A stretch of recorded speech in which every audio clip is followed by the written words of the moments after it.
All right, guys. I really wish I had a green screen so I could have kept up the thumbnail effect for this whole video. But welcome back to my guitars. I want to say part 18. We'll see. Check the thumbnail. It's going to have the right title. I have lost track of all time this week. The reason for this shirt and for everything in the thumbnail is not only is this the same guitar, same type of guitar that Ted actually did his workup on, and I'll have his link in the description for all the work that he did on this guitar. He actually worked on this guitar. This is the one. So how I came to be in possession of it? Well, when Ted was working on it, we had comments back and forth in different chats and in different comments on his videos. He knew that I really was struck by this guitar. I mean, number one, it's purple. Come on. But after several discussions, we managed to work something out, and it was a pleasure doing business with you, Ted. And as a bonus, I get to add a chapter to my guitars.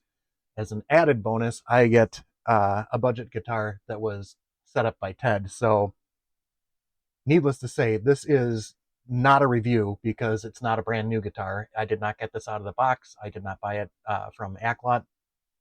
But I am going to do my thing with it, which I hope covers a little different territory than what Ted did with it, but I also want to document it for myself. Sorry if I keep looking down. I have a lot of notes on this one. I did reach out because of what I like to do with the history and stuff. I did reach out to Aklot, their customer service, and Ethan was very, very kindly replied to me several times, and I'll call that out during the process as we go here. But the big thing he did for me, besides the About Us section on Aklot's website, he sent me a copy of their company brochure, which had quite a few interesting things in it, which I'll pop up graphics over here. He also corrected me on a couple of the specs, which were not listed properly on the Amazon website. So I reached out to him about that, or they were non-existent on the Amazon website. And they happily provided me with all the info that I needed to know exactly what I've got in my lap here. Without further ado, let's get into the history. There'll be a pop-up over here if you just want to read it or if you've got subtitles on. If anything doesn't match on those pop-ups, I apologize because I may not have corrected them after I got more info from Ethan at Aklot. From the information on their website and the brochure that Ethan kindly sent over, had a few interesting facts, and I'll pop up some pics as well as the history thing that's on the left now, or on your right, my left. I'm going to probably mispronounce his name horribly, and I apologize to anyone at the company. So Shenzhen Maoan Technology Industry Company Ltd. It's a Chinese company. It was established in the United States in 2009. The website says 2012, so I think that could be accounted for based on, I think they were here in 2009 and then started producing and selling more heavily in 2012. Um, they have several brands that you might know, including Aklot, but also K-Mice, Horse, Lot Key, and Lot Music. That was in the brochure. So we know them mostly for the guitars that they've been putting out pretty recently, and a lot of different ones. We'll talk more about that later. But I knew them first for the wireless kit that I'm actually using today, the Aklot wireless system. I've had this for several years, and I have absolutely no complaints. It's performed perfectly. It still holds charge better than newer wireless systems that I have on hand. So for the price of these, you can't go wrong. That's not a review either, but just my personal experience. Um, so I knew them first for the wireless kit, but they did originally start in the States and as a company producing ukuleles and other instruments. So there's a couple of the pictures of the ukuleles that should be popping up. They got some really beautiful ukuleles. Other instruments such as steel tongue drums, which I did not know was a thing, looks interesting. Kalimbas, and there's a few more. If you go to their website, you can see some of the stuff that they do for other musical instruments. I think they do like keyboards and drums and some other things too. Um, Based on more models of guitars coming out from Aklot, it seems like they're going to be making a move into being more of a player in the U.S. market. I mean, if you've been following guitar channels, you can't swing a dead cat without hitting some kind of Aklot review, whether it's for the Soltone, the Stride, which is their Strat type. They had Veltrix, I think, which was a fat Strat, super Strat type, as well as a Flying V and an Explorer that I've seen recently. I saw another YouTuber post a sneak peek that they're going to be reviewing a 12-string electric from them, which that has my attention. And Ethan, I even mentioned, I asked, were you guys thinking about a hollow body at some time? And he did say that they've got a hollow body in design phases. So that should be interesting coming up in the next year here to see what Aklot's going to be doing.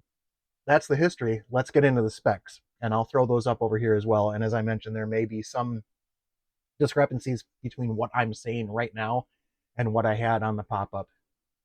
So the make and model, this is the Aklot Soltone. It's a Tele style guitar.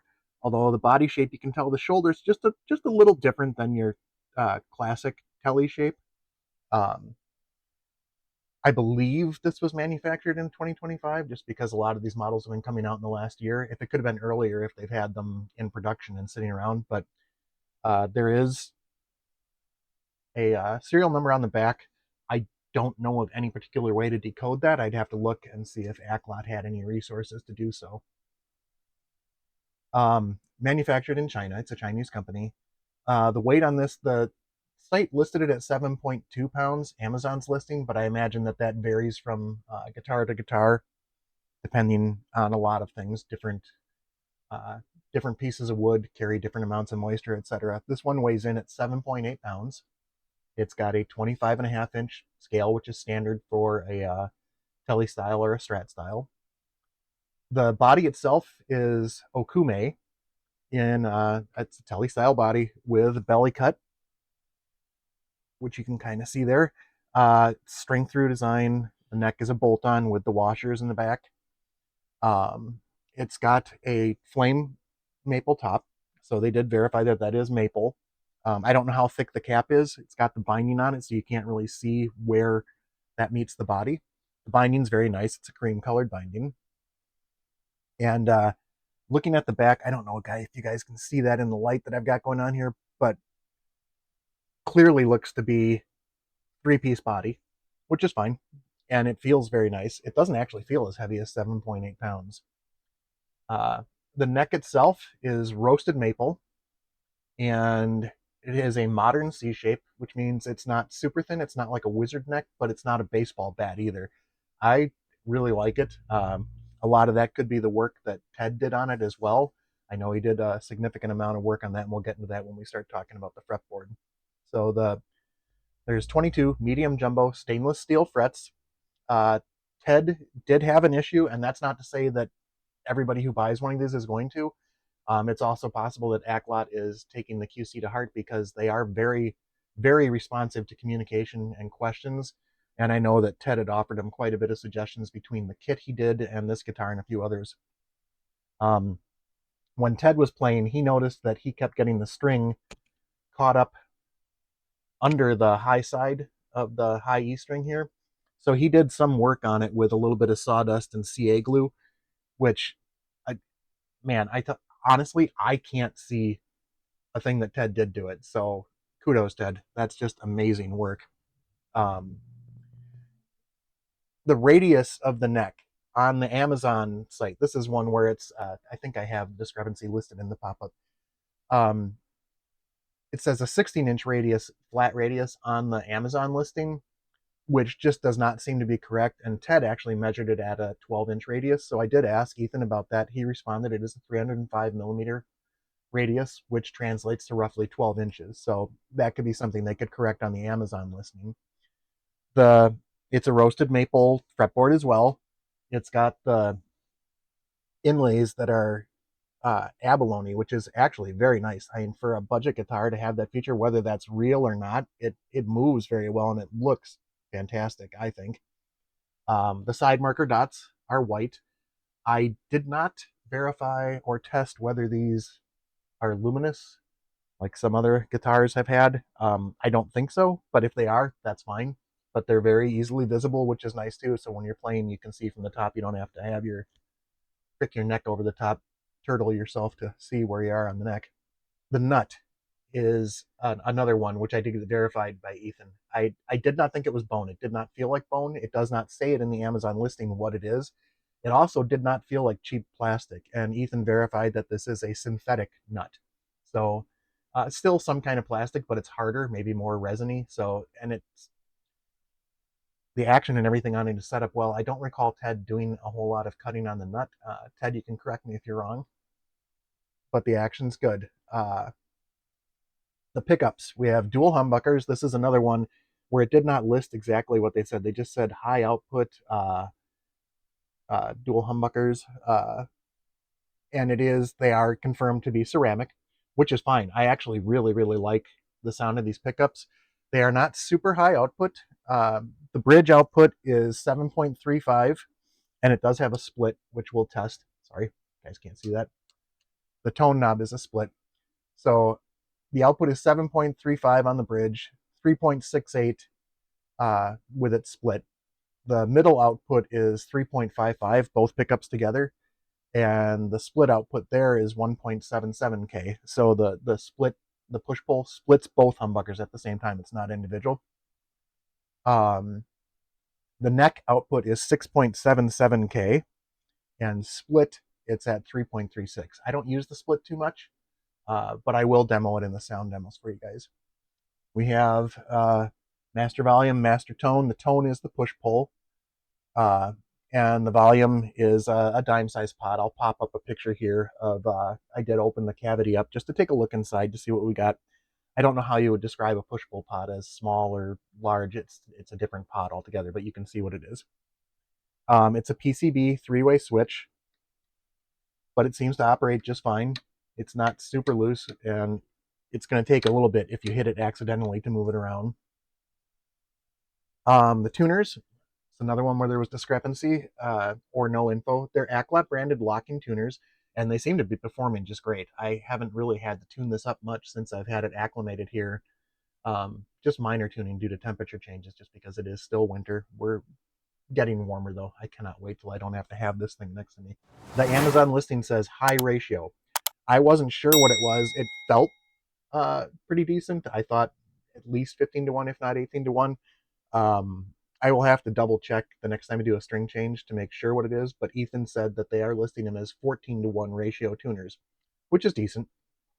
And the fact that they hold tune helps too. So the ratio would be more important if you were having to tune it frequently, in my mind. The fact that they hold tune, they could be non-locking tuners for that matter. If they hold tune and the nut is set up well, you're in good shape. And finally, the bridge is a 6-saddle bridge, string through, and it's intonated pretty much perfectly, thanks Ted. And that about covers the specs. So what we're going to do is get into some sound samples, and you'll have to pardon me, I didn't really prepare anything for this, but we'll give it a shot. I'm going to try and All right, let me get my headset on for some sound samples. Got to turn the wireless unit on the guitar back on. Sorry for that little bit of noise. We're going to start with some clean tones, but I'm going to turn the reverb off at first so we can hear it as is. We'll start on the bridge.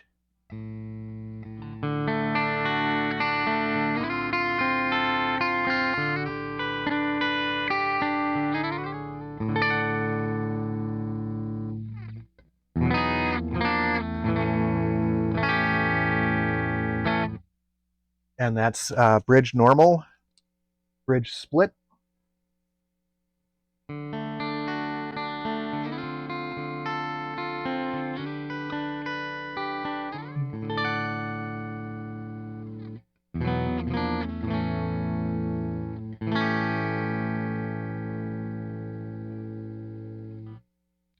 All right, we'll go to the middle position.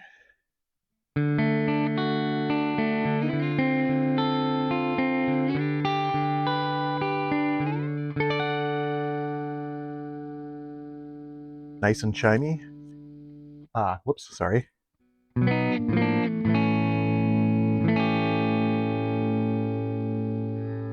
Trying to do some chords that hit pretty much all the strings. Now let's do it in split.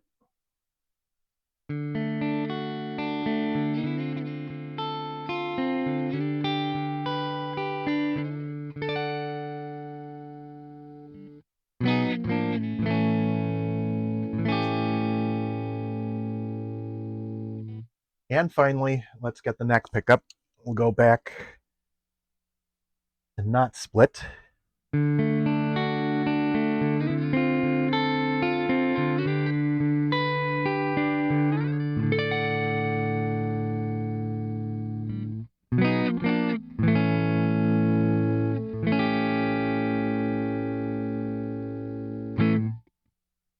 And finally, split.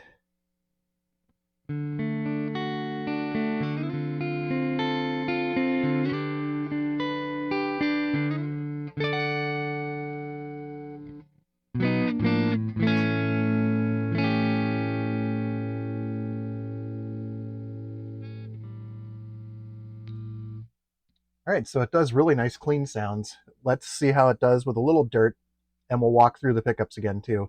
And we'll go to this Sweet Overdrive patch on the Pocket Master. That's what I'm using with my phone here, so I can switch settings quick and turn things on and off if we want to hear things differently.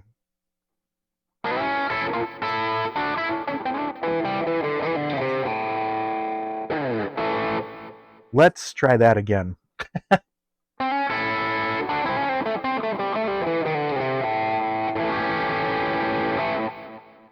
You'll hear that again at the end of the video, by the way. All right, that was the bridge. Let's do the bridge split.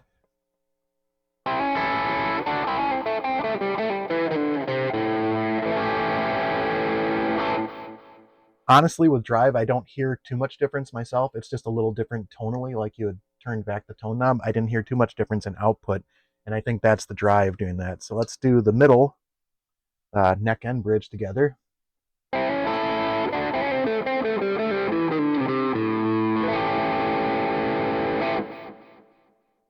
And we'll do it with split.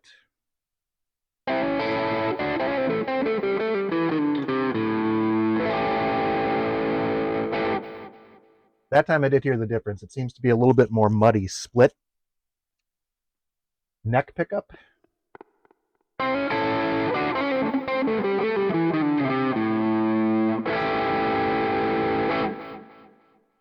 like that neck pickup. All right. And finally, let's look at the neck in split.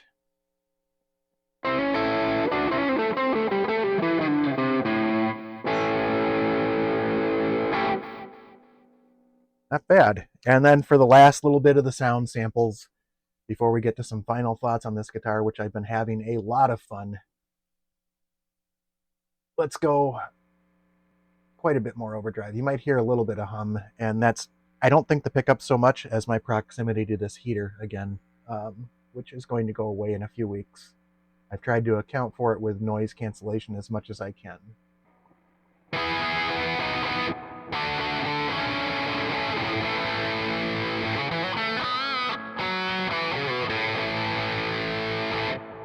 That was the bridge. Now it's the bridge split. A little more hum.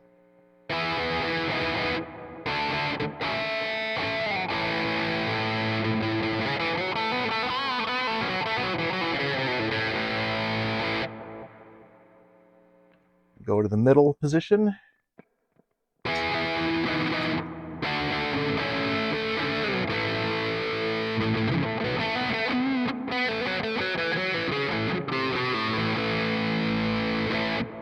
Pardon the fat fingers, but you get the point. All right, split in the middle.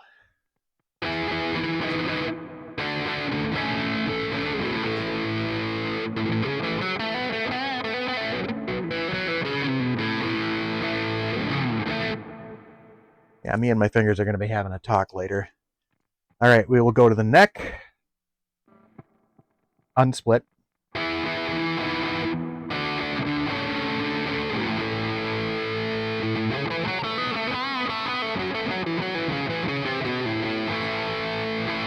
Now they cooperate. And finally, the neck split. A little more hum again.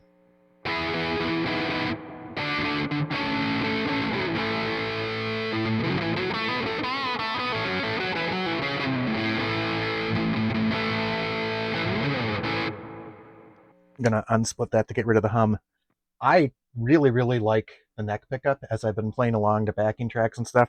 This is, I don't know if it's the combination of the pickups, the setup. This is one of the first guitars that I've actually played around with, going between bridge and neck as I'm playing, like actual talented guitarists do.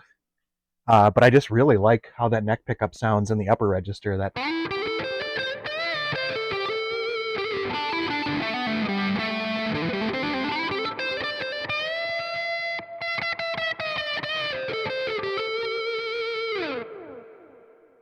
it's a fun guitar. So let me turn off the transmitter so we can talk without any sounds disturbing us.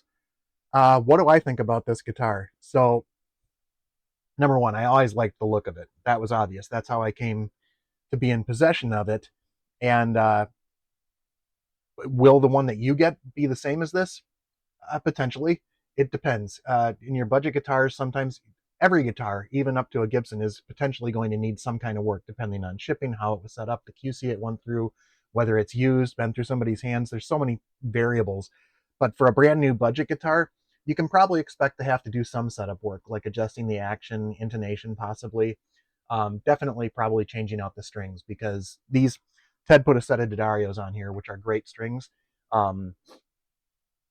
Every manufacturer is different with what they use. A lot of them are super cheap strings just to get the setup to make sure that nothing's off, and then they ship it off to you. And how long it sits, you don't know what kind of conditions it sits in. The strings can get affected that way.